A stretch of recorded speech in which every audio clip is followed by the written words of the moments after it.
Hello students, एक बार फिर से आपका बहुत बहुत स्वागत है हमारे और आपके अपने चैनल ब्राउन स्टडी में। आज मैं आपके लिए लेकर के आ गया हूँ बायोलॉजी की जो सीरीज़ अपनी चल रही थी उसके बारे में क्वेश्चंस लेकर के आया हूँ। तो इस पर आपको बहुत ही बेसिक स्तर से मैं समझाने वाला हूँ और बायोलॉजी के ऐसे ऐसे क्वेश्चन देने वाला हूँ जो कि प्रीवियस ईयर में हर एग्ज़ाम में पूछे जाते हैं और पूछे गए भी हैं। ठीक है, तो उम्मीद करता हूँ आपको ये वीडियो काफ़ी अच्छी लगेगी।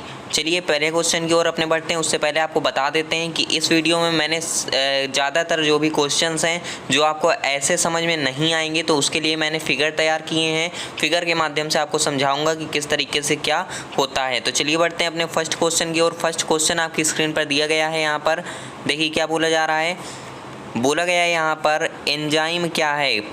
आपका फर्स्ट क्वेश्चन क्या है? फर्स्ट क्वेश्चन है एंजाइम क्या है। तो यहाँ पर आपको ऑप्शन दिए गए हैं प्रोटीन, खनिज, वसा या फिर अम्ल। तो यहाँ पर आपको पता होना चाहिए कि जो एंजाइम होते हैं वो सभी के सभी प्रोटीन की कैटेगरी में आते हैं। तो यहाँ पर आपका जो राइट आंसर हो जाएगा वो हो जाएगा प्रोटीन। ठीक है, बढ़ते हैं अगले क्वेश्चन की ओर। अगला क्वेश्चन आपकी स्क्रीन पर दिया गया है। सेकंड नंबर दिया गया है यहाँ पर द्विपद नाम पद्धति किसने प्रस्तावित की थी। आपसे पूछा जा रहा है कि द्विपद नाम पद्धति जो थी वो किसने प्रस्तावित की थी। आपको ऑप्शन दिए गए हैं यहाँ पर लिनियस, जॉन रे, हक्सले या फिर अरस्तु। तो यहाँ पर आपका राइट आंसर क्या हो जाएगा? आपका राइट आंसर यहाँ पर हो जाना है लीनियस। क्या हो जाएगा राइट आंसर? लीनियस यहाँ पर आपका राइट आंसर हो जाएगा, क्योंकि जो द्विपद नाम पद्धति थी वो किसने स्टार्ट किया था। तो यहाँ पर आपका राइट आंसर हो जाएगा लीनियस। चलिए बढ़ते हैं अपने अगले क्वेश्चन की ओर। नेक्स्ट क्वेश्चन आपकी स्क्रीन पर दिया गया है। थर्ड नंबर बोला जा रहा है यहाँ पर निम्नलिखित में से कौन सा विटामिन अत्यधिक परिवर्ती होता है। आपको बताना है यहाँ पर कि निम्नलिखित में से कौन सा विटामिन ऐसा है जो कि अत्यधिक परिवर्ती होता है, मतलब बहुत जल्दी चेंज हो जाता है। उसको अगर पानी में डाल दिया जाए या किसी अन्य चीज़ में तो वो बहुत जल्दी परिवर्तित होता है। तो यहाँ पर जो आपको ऑप्शन दिए गए हैं इनमें से आपका राइट आंसर क्या हो जाएगा? तो यहाँ पर आपका राइट आंसर हो जाएगा सी, मतलब विटामिन सी। जो विटामिन सी होता है वो अत्यधिक परिवर्ती होता है। चलिए बढ़ते हैं अपने नेक्स्ट क्वेश्चन की ओर। नेक्स्ट क्वेश्चन स्क्रीन पर दिए गए फोर्थ नंबर बोला जा रहा है मानव शरीर में कुल कितनी हड्डियां होती हैं। ये क्वेश्चन आपको पता होना चाहिए कि मानव शरीर में कुल कितनी हड्डियां होती हैं। तो यहाँ पर आपका राइट आंसर क्या हो जाएगा? राइट आंसर आपका हो जाएगा 206, मतलब 206 हड्डियाँ होती हैं। ठीक है, उम्मीद करता हूँ ये क्वेश्चन भी आपको अच्छे से समझ में आ गया होगा। चलिए बढ़ते हैं अपने अगले क्वेश्चन की ओर। नेक्स्ट क्वेश्चन आपको दिया गया है। फिफ्थ नंबर बोला जा रहा है यहाँ पर मानव शरीर की सबसे बड़ी लार ग्रंथि, सबसे बड़ी ग्रंथि कौन सी है। लार नहीं है, यहाँ पर पूछा क्या गया कि मानव शरीर की सबसे बड़ी ग्रंथि कौन सी है। तो यहाँ पर आपको बताना है कि जो सबसे बड़ी ग्रंथि है मानव शरीर की वो कौन सी है। तो यहाँ पर आपका राइट आंसर क्या हो जाएगा? तो यहाँ पर आपका राइट आंसर हो जाएगा यकृत। क्या हो जाएगा? यकृत आपका राइट आंसर हो जाएगा। अब देखिए इस क्वेश्चन को क्या किया गया है, पूछा गया था कि मानव शरीर की सबसे बड़ी ग्रंथि कौन सी है। तो आपको पता होना चाहिए यकृत होती है। और इसको मैंने समझाने के लिए यहाँ पर नीचे फिगर लगाया हुआ है, तो उससे आप देख करके समझ सकते हैं। आप यहाँ पर देख रहे होंगे इस फिगर को। यहाँ पर आप देखिए ये जो आपको पोर्शन दिख रहा है रेड कलर का, ये वाला, इसको ही बोलते हैं क्या? यकृत। यकृत बोला जाता है या फिर इसको कह सकते हैं आप लीवर। ठीक है, तो ये जो आपको रेड कलर का पार्ट दिख रहा है बीच में ये पूरा, तो ये जो है ये आपका यकृत होता है, लीवर होता है। ठीक है, तो बढ़ते हैं नेक्स्ट क्वेश्चन की ओर अपने। नेक्स्ट क्वेश्चन आपकी स्क्रीन पर दिया गया है नीचे 6 नंबर बोला जा रहा है यहाँ पर शरीर का तापक्रम कहाँ नियंत्रित होता है। आपको बताना है कि शरीर का जो तापक्रम होता है, मतलब टेम्परेचर जो बॉडी का होता है वो कहाँ पर नियंत्रित होता है। जैसे ज़्यादा टेम्परेचर हो जाता है तो कम वो कहाँ पर होता है। ठीक है, तो यहाँ पर आपको बताना है कौन सा ऐसा पार्ट होता है जो कि शरीर के तापक्रम जो होते हैं उनको नियंत्रित करता है। यहाँ पर आपको ऑप्शन दिए गए हैं स्पाइनल कार्ड, सेरिबेलम, हाइपोथैलेमस या फिर पिट्यूटरी। तो यहाँ पर आपका राइट आंसर हो जाएगा हाइपोथैलेमस। क्या हो जाएगा? हाइपोथैलेमस आपका राइट आंसर हो जाएगा। यहाँ पर आप देख सकते हैं हाइपोथैलेमस का मैंने यहाँ पर एक फिगर लगा दिया है, उससे आप देख करके समझ सकते हैं। देखिए यह ह्यूमन ब्रेन है, आप देख पा रहे होंगे ये जो है ह्यूमन ब्रेन है। यहाँ पर आप जो ये पार्ट देख रहे हैं जो कि ब्राउन कलर का है, तो ये होता है आपका क्या? हाइपोथैलेमस, जहाँ पर क्या होता है शरीर का तापमान जो होता है, तापक्रम जो होता है वो नियंत्रित किया जाता है। चलिए बढ़ते हैं अपने नेक्स्ट क्वेश्चन की और। नेक्स्ट क्वेश्चन स्क्रीन पर दिए गए 7 नंबर बोला जा रहा है निम्नलिखित में से कौन सा एंजाइम लार में पाया जाता है। आपको बताना है कि कौन सा एंजाइम लार में पाया जाता है। तो यहाँ पर आपका राइट आंसर क्या हो जाएगा? राइट आंसर आपका हो जाएगा टाइलिन। क्या हो जाएगा? टाइलिन हो जाएगा। चलिए बढ़ते हैं अपने नेक्स्ट क्वेश्चन की और। नेक्स्ट क्वेश्चन आपकी स्क्रीन पर दिए गए 8 नंबर। इसमें क्या बोला गया? बोला जा रहा है ऊर्जा उत्पादन के लिए कोशिका प्रायः किसका उपयोग करती है? आपको बताना है कि ऊर्जा उत्पादन के लिए मतलब क्या हुआ कि ऊर्जा बनाने के लिए कोशिका जो होती है वो प्रायः किसका उपयोग करती है? आपको ऑप्शन यहाँ पर नीचे दिए गए हैं। ऑप्शन नंबर फर्स्ट दिया गया है अमीनो अम्ल, सेकंड है ग्लूकोज, फिर है वसा, फिर है सुक्रोज। तो यहाँ पर आपका राइट आंसर क्या हो जाएगा? राइट आंसर आपका हो जाएगा ग्लूकोज।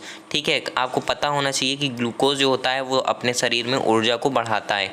ठीक है, नेक्स्ट क्वेश्चन की ओर बढ़ते हैं। नेक्स्ट क्वेश्चन यहाँ पर दिया गया है 9th नंबर बोला जा रहा है यहाँ पर, एक स्वस्थ मनुष्य का रक्तचाप कितना होता है? अब आपको पता होना चाहिए कि रक्तचाप का मतलब क्या होता है? Blood pressure. ठीक है, तो यहाँ पर आपसे पूछा गया स्वस्थ मनुष्य का रक्तचाप कितना होना चाहिए? तो यहाँ पर जो आपका राइट आंसर हो जाएगा वो हो जाएगा 120/80। मतलब उसमें देखिए जो भी रक्तचाप होता है वो 2 सिरों में नापा जाता है। एक होता है 120 होना चाहिए जिसमें, और दूसरा होता है जिसमें 80 होना चाहिए। अगर इससे ज़्यादा हुआ तो ब्लड प्रेशर जो होता है आपका वो बढ़ा होगा, और इससे कम हुआ तो लो होगा। तो जो स्वस्थ मनुष्य का रक्तचाप होना चाहिए वो कितना होना चाहिए? 120/80। चलिए बढ़ते हैं अपने नेक्स्ट क्वेश्चन की ओर। नेक्स्ट क्वेश्चन यहाँ पर स्क्रीन पर दिया गया है 10th नंबर बोला जा रहा है, मनुष्य के मस्तिष्क की सबसे बाहरी झिल्ली कौन है? आपको बताना है कि मनुष्य के शरीर की सबसे बाहरी झिल्ली को क्या कहते हैं? तो यहाँ पर आपका ऑप्शन जो दिया गया है पिया मीटर, मीटर, ड्यूरामीटर या इनमें से कोई नहीं। तो यहाँ पर आपका राइट आंसर क्या हो जाएगा? राइट आंसर आपका हो जाएगा ड्यूरामीटर।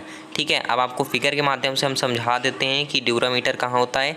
अब फिगर में देखिए आप, ये आपका फिगर बना हुआ है। यहाँ पर आप लोग देख पा रहे होंगे कि ये जो आपका ऊपर का भाग है ये वाला, ये आप देख पा रहे हैं ना, ऊपर वाला भाग ये जिसमें मैंने टिक किया है, ये जो है ये आपका ड्यूरामीटर है। और जो कि ये कहाँ पर जा कर के मिलता है? तो ये आपका मिलता है इस परत में, ये आप देख पा रहे हैं इस परत में मिलता है।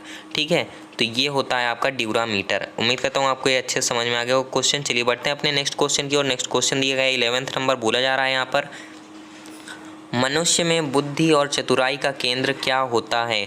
अब देखिए आपको ये भाग तो बिल्कुल पता होना चाहिए कि मनुष्य में बुद्धि और चतुराई का केंद्र क्या होता है या कौन सा होता है। ठीक है, आपको ऑप्शन दिए गए सेरिबेलम, हाइपोथैलेमस, सेरिब्रम या फिर स्पाइनल कार्ड। तो यहाँ पर आपका राइट आंसर हो जाएगा सेरिब्रम। क्या हो जाएगा राइट आंसर? सेरिब्रम हो जाएगा आपका राइट आंसर। अब देखिए यह मैं आपको बता देता हूँ कि सेरिब्रम होता क्या है एक्चुअली में।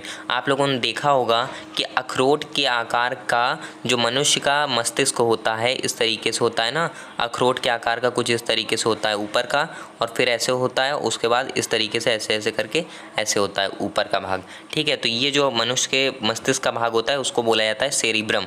वहीं पर बुद्धि और चतुराई का केंद्र माना जाता है। ठीक है, तो उम्मीद करता हूँ आपको ये क्वेश्चन भी अच्छे से समझ में आ गया होगा। चलिए बढ़ते हैं अपने नेक्स्ट क्वेश्चन की ओर। नेक्स्ट क्वेश्चन स्क्रीन पर दिया गया है 12 नंबर बोला जा रहा है यहाँ पर, निम्नलिखित में से ऑक्सीजन क्या है? आपको बताना है कि ऑक्सीजन क्या है। तो यहाँ पर आपको दिए गए ऑप्शन वसा, कार्बोहाइड्रेट, एंजाइम या फिर हार्मोन। तो यहाँ पर आपका राइट आंसर क्या हो जाएगा? राइट आंसर आपका हो जाएगा एंजाइम। क्या हो जाएगा? एंजाइम आपका राइट आंसर हो जाएगा, क्योंकि वसा जो ऑक्सीजन आपकी होती है वो क्या होती है? एंजाइम होती है। चलिए बढ़ते हैं अपने नेक्स्ट क्वेश्चन की ओर। नेक्स्ट क्वेश्चन यहाँ पर दिया गया है 13 नंबर बोला जा रहा है यहाँ पर, जैव प्रक्रम के अंतर्गत कौन आता है? आपको बताना है कि जैव प्रक्रम के अंतर्गत मतलब जो जैविक अभिक्रियाएं होती हैं शरीर में उसके अंतर्गत कौन कौन से भाग आते हैं। तो यहाँ पर आप देख सकते हैं फर्स्ट ऑप्शन आपको दिया गया है पोषण, जो कि आपको पता होगा आता है जैव प्रक्रम में। नेक्स्ट दिया गया है उत्सर्जन, ये भी आता है आपका। नेक्स्ट दिया गया है श्वसन, ये भी आता है आपका। तो इसका मतलब आपका राइट आंसर क्या हो जाएगा? उपर्युक्त सभी। तो यहाँ पर आपका राइट आंसर क्या हो जाएगा? राइट आंसर आपका हो जाएगा उपर्युक्त सभी। चलिए बढ़ते हैं नेक्स्ट क्वेश्चन की ओर। नेक्स्ट क्वेश्चन आपको दिया गया है 14 नंबर बोला जा रहा है यहाँ पर, मनुष्य में श्वसन अंग क्या है? आपको बताना है कि मनुष्य में श्वसन अंग कौन सा होता है, मेन श्वसन अंग कौन सा होता है। तो यहाँ पर जो आपको ऑप्शन दिए गए हैं उनमें से आपको पता होगा कि फेफड़ा जो होता है वो मनुष्य का मुख्य श्वसन अंग होता है। तो यहाँ पर आपका राइट आंसर हो जाएगा फेफड़ा। चलिए बढ़ते हैं नेक्स्ट क्वेश्चन की ओर। नेक्स्ट क्वेश्चन यहाँ पर दिया गया है 15 नंबर बोला जा रहा है यहाँ पर, निम्नलिखित में से कौन सी बीमारी श्वसन तंत्र से संबंधित है? अब आपको बताना है कि कौन सी ऐसी बीमारी होती है जो कि श्वसन तंत्र से संबंधित होती है, मतलब सांस की प्रॉब्लम होती है जिसमें। ठीक है, तो यहाँ पर आपको ऑप्शन दिए गए हैं टीबी, निमोनिया, उपर्युक्त दोनों या फिर इनमें से कोई नहीं। तो आपको पता होगा टीबी जो होता है वो भी एक सांस से संबंधित बीमारी होती है श्वसन तंत्र से, और निमोनिया भी श्वसन तंत्र से संबंधित बीमारी होती है। तो यहाँ पर आपका राइट आंसर क्या हो जाएगा? राइट आंसर आपका हो जाएगा उपर्युक्त दोनों। तो यहाँ पर आपका राइट आंसर हो जाना है उपर्युक्त दोनों। ठीक है, उम्मीद करता हूँ आपको समझ में आ गया होगा ये क्वेश्चन भी। चलिए बढ़ते हैं अपने नेक्स्ट क्वेश्चन की ओर। नेक्स्ट क्वेश्चन आपकी स्क्रीन पर दिया गया है 16 नंबर। बोला जा रहा है यहाँ पर उच्च रक्तचाप की अवस्था को क्या कहते हैं। आपको बताना है कि उच्च रक्तचाप मतलब कि हाई ब्लड प्रेशर जो होता है उसकी अवस्था को क्या कहते हैं। तो यहाँ पर आपका राइट आंसर क्या हो जाएगा, राइट आंसर आपका हो जाएगा हाइपरटेंशन। क्या हो जाएगा, हाइपरटेंशन आपका राइट आंसर हो जाएगा, क्योंकि जब हाई ब्लड प्रेशर की अवस्था होती है तो उसको क्या बोला जाता है, हाइपरटेंशन बोला जाता है।